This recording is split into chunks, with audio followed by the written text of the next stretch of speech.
ఓంకారము హిందూ ధర్మానికి ఎందుకు ఉపయోగపడింది అంటున్నారు. భారతదేశంలో ఎంతోమంది ఋషులు, మునులు, మహాత్ములు అందరూ కూడా మనిషి యొక్క జ్ఞానము, మనిషి యొక్క శక్తి ఏమిటని అన్వేషిస్తూ వాళ్ళు దాని వైపు జర్నీ చేసినప్పుడు, అలాగే ఓంకారం యొక్క శబ్ద తరంగం మీద చాలా రీసెర్చ్ చేసి ఉన్నారు.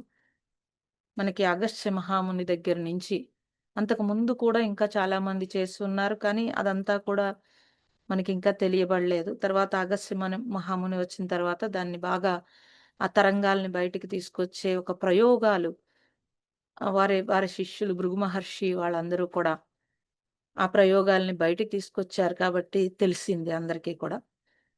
వాళ్ళందరూ ఎంతో రీసెర్చ్ చేసినప్పుడు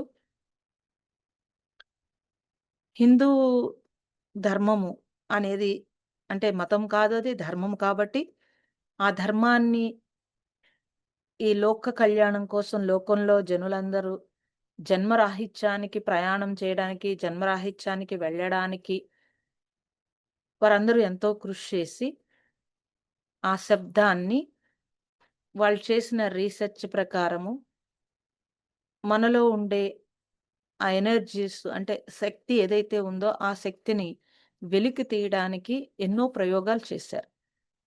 ఆ ప్రయోగాల్లో భాగంగా ఆ ఓంకారంతోటి వారందరూ చేసిన కృషి తర్వాత తరంలో హిందూ ధర్మంలో ఎంతో మంది దాన్ని ఇంకా బాగా ఉపయోగించి ఎన్నో మిరాకిల్స్ చేసున్నారు.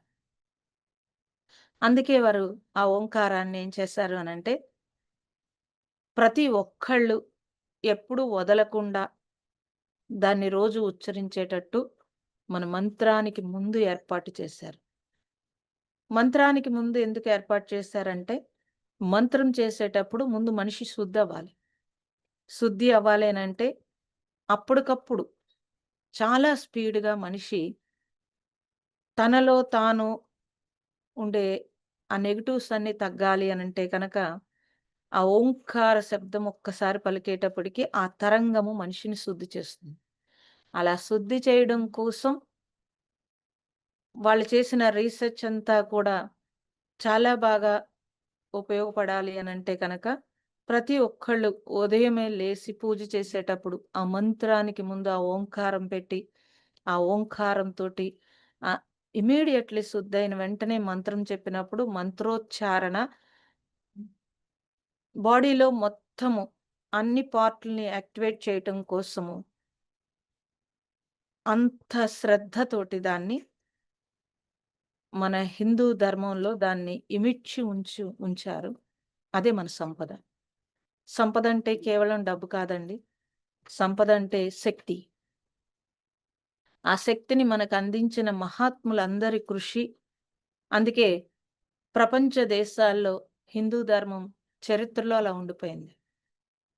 అనేక మంది విదేశీయులందరూ కూడా సాధనలో ముందుకు వెళ్ళాలన్నా, మోక్షం కావాలన్నా, హిందూ ధర్మంలో ఉన్నంత ఈజీ, అంత తొందరగా వేరే ఎక్కడ అంటే అంత ఈజీగా కృషి చేసి మనకందించారు ఆ సంపదను మన మహాత్ములు కాబట్టి, ఎక్కడెక్కడి నుంచో భారతదేశం వచ్చి, వాళ్ళు నోరు తిరగకపోయినా మంత్రాల్ని ఉచ్చరిస్తూ, ఓంకారాన్ని ఉచ్చరిస్తూ నేర్చుకుంటూ ఉంటారు.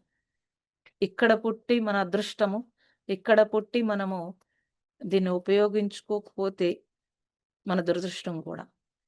మనము, మన వెనక జనరేషన్, మన వెనక మన పిల్లలందరూ కూడా దాన్ని ఉపయోగించుకోవాలనంటే, ముందు ఓంకారం గురించి మనం తెలుసుకొని, అప్పుడు దాన్ని ఉపయోగించుకోవాల్సి ఉంటుంది.